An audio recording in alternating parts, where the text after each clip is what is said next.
নমস্কার বন্ধুরা, লাদাখ ট্রিপের আইটেনারিতে একটা পুরো দিন আমরা রেখে দিয়েছিলাম শ্রীনগর থেকে দুধপাত্রি ঘোরার জন্যে।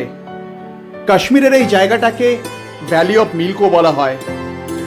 আজকে লাদাখ ট্রিপের ডে 5, আর আজকের ভিডিওয়ে আমরা শেয়ার করব শ্রীনগর থেকে Doodhpathri journey R valley of মিল্কের দুর্দান্ত কিছু ভিডিও।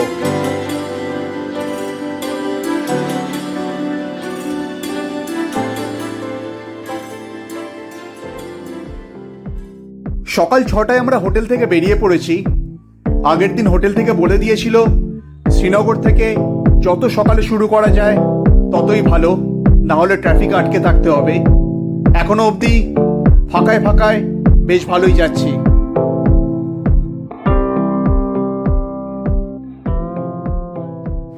দুধপাত্রি যাওয়ার পথেই এখানে একটা ছোট দোকান পেয়ে গেছি, যেখানে আমাদেরকে মাকাই কা পরাঠা, এইরকম পরাঠা সঙ্গে একটু শাক আর আচার, আর সামনে এরকম একটা ভিউ দারুণ। এই প্রচণ্ড জলের ফোর্সটাই আসছে গ্লেশিয়ার মেল্ট করে, ওপর থেকে দুধপাত্রির ওখান থেকে কোনো গ্লেশিয়ার মেল্ট করে আসছে। সকাল সকাল এরকম পরোটা, ঠান্ডাও আসে এখানে, আর এরকম একটা ভিউ দারুণ।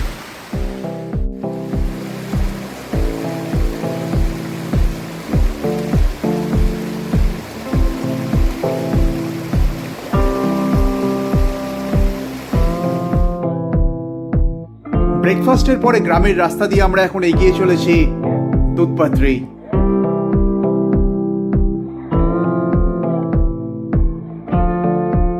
আমরা এখন দুধপাত্রিতে ঢুকছি। এখনো দোকানপাট কিছু খোলেনি, সবে 8টা বাজে। শনিবারের বাজার তো হয়তো অনেক ভিড়ও থাকবে।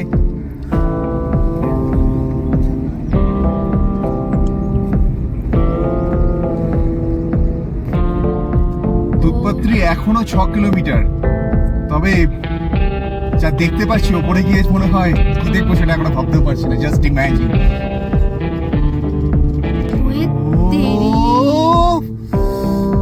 বিউটিফুল। সকালে বেরোনোর ডিসিশনটা আমাদের একদম পারফেক্ট ছিল। এখনো অবধি রাস্তায় কোনো ভিড় নেই, পুরো ভ্যালিটাও এখনো অবধি খালি রয়েছে। নিজেরা গাড়ি নিয়ে এলে শ্রীনগর থেকে গুগল ম্যাপে সেট করে দিলেই পুরো রাস্তা দেখিয়ে দেয়। তারপর ভিলেজের রাস্তায় ঢুকে পড়লে ওখান থেকে একদম মার্ক করা আসে দুধপাত্রি আসার রাস্তা।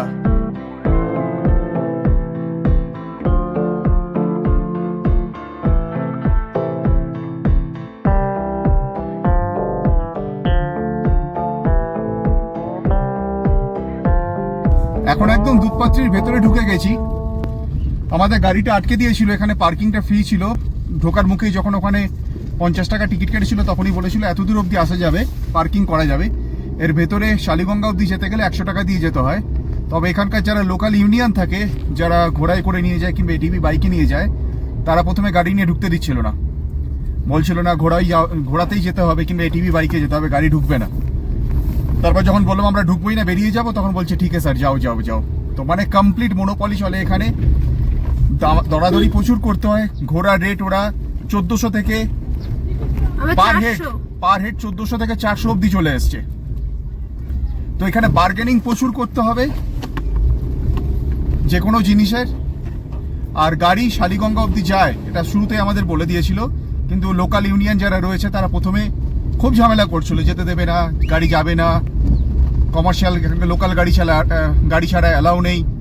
তো যাই হোক, ফাইনালি এখন ঢুকে পড়েছে, এখন যেতে পারছি।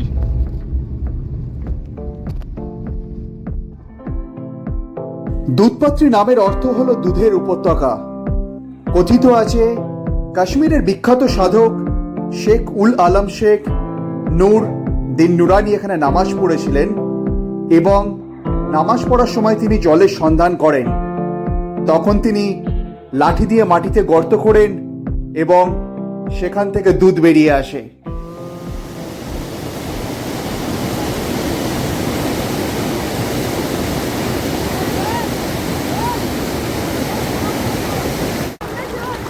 মারাত্মক ঠান্ডা না?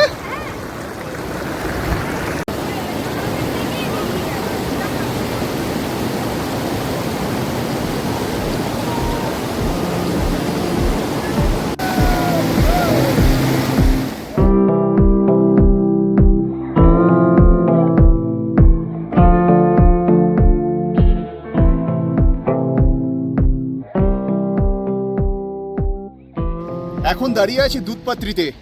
দারুণ একটা জায়গা, তবে শনিবার হওয়াতে ভিড় একটু বেশি আছে। এখানে হর্স রাইডও করা যায়, ট্রেকও করা যায়, একটা পুরো দিনও কাটিয়ে দেওয়া যায়। শ্রীনগর থেকে মোটামুটি ঘন্টা দেড়েক দুয়েক লাগবে। আমরা সকাল 7টার মধ্যেই বেরিয়ে পড়েছিলাম, এখন 10টা বাজে। এই ভ্যালিটা খালি আছে, তবে নিচে যেখানে দুধপাত্রির অ্যাকচুয়াল স্পট সেখানে প্রচণ্ড ভিড়। ওখান থেকে ট্রেকও হয়, তবে টাইম লাগবে। আর এখান থেকে বিভিন্ন হর্স রাইড করা যায়। প্রচুর বার্গেন করতে হবে যদি হর্স রাইড করতে হয়, কিংবা যদি কোনো এটিভি রাইড নিতে হয়। দারুণ জায়গা, যদি প্ল্যান করে থাকেন পেহেলগাঁও, সোনমার্গ, তার সঙ্গে এই জায়গাটাও অ্যাড করে দিতে পারেন। তবে অবশ্যই একটু দিন দেখে আসতে হবে। ছুটির দিনে এখানে মোটামুটি কাশ্মীরের লোকজন পিকনিক করতে চলে আসে। দুধপাত্রি থেকে বেশ কিছু জায়গায় ট্রেক করা যায়, তবে সবগুলোই টাইম সাপেক্ষ, আর একটা দিন এখানে থাকতে হবে। দু একটা রিসর্ট এবং অ্যাকোমোডেশনের ব্যবস্থাও আছে, আর না হলে নিজেরাও ক্যাম্প করে কিংবা টেন্ট খাটিয়ে এখানে থাকা যেতে পারে।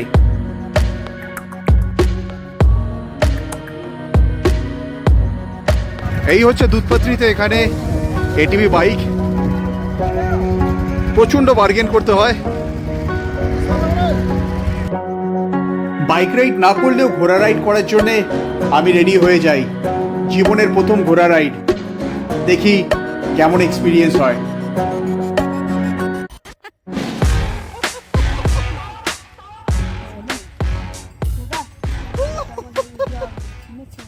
ঘোড়া রাইডে উঠেছি, বাট এই ঘোড়া রাইড ডেঞ্জারাস রাইড। ও ফার্স্ট টাইম ঘোড়াতে যাচ্ছি। ओ चल मेरे घोड़ा टिक टिक है भाई, ज्यादा जोर से मत खींचो। कौन से साइड पे जाएंगे? सामने ना।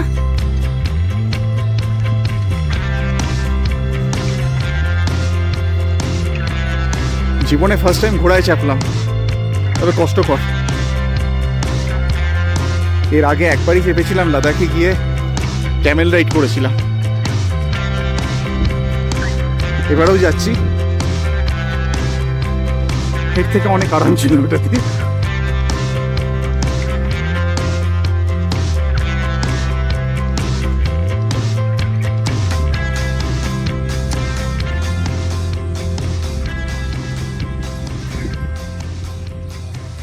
পুরো কাশ্মীরটাই এত সুন্দর যে কোন জায়গা দেখবেন আর কোন জায়গা ছাড়বেন বলে বোঝা ওটা মুশকিল।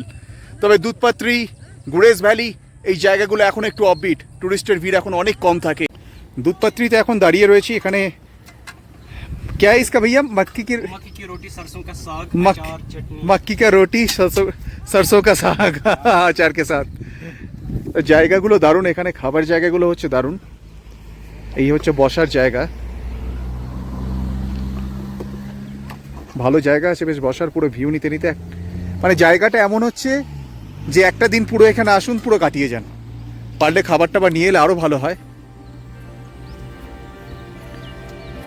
বর্ষাকাল এবং প্রচণ্ড শীতের সময় ছাড়া যে কোনো সময় দুধপাত্রি আসা যায়, তবে বেস্ট টাইম হচ্ছে এপ্রিল, মে, আর নাহলে অক্টোবর থেকে ডিসেম্বর।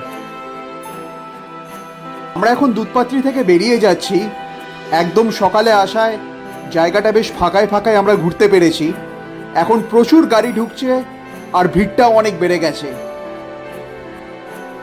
দুধপাত্রি ঘুরতে এলে একটা পুরো দিন হাতে নিয়ে আসাই ভালো। আর এখানে ঘুরতে এলে সব জিনিসে প্রচণ্ড রকমের বার্গেনিং করতে হবে। আজকে এখানেই শেষ, পরের দিন আমরা বেরিয়ে যাব গুরেজ ভ্যালি। আপনাদের সবাইকে অসংখ্য ধন্যবাদ।